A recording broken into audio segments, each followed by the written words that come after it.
Smartphones are essentially pocket-sized computers capable of executing many complicated programs, from video games to navigation aids. Attachments called dongles further extend those capabilities. Scientists at New York's Columbia University have developed a lab-on-the-chip that, when plugged into the phone's jack, turns a smartphone into a tool for diagnosing infectious diseases such as HIV and syphilis. Sam Sia is Associate Professor of Biomedical Engineering at New York's Columbia University.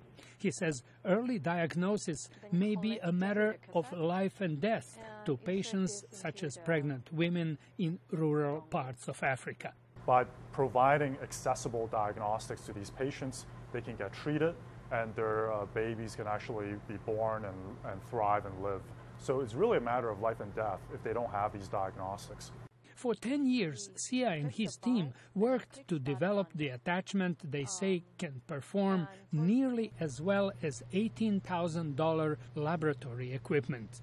Instead of doing a blood draw, getting that sample sent to a lab, you can actually do it on the spot with just a finger prick of blood, and you get the result in 15 minutes with very similar quality as doing the test in a lab. A small-scale testing of patients in Rwanda provided highly accurate results.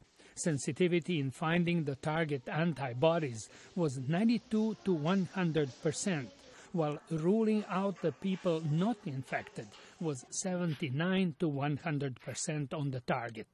Sia says the capabilities of the lab-on-the-chip attachments are not limited to sexually transmitted diseases or STDs such as HIV and syphilis. We can certainly look at other STDs such as hepatitis and herpes and so forth, as well as other infectious diseases, including malaria and so forth, but also chronic diseases. Sia and his team are now preparing a larger-scale clinical trial required for approval of the device by the World Health Organization. George Putic, VOA News, Washington.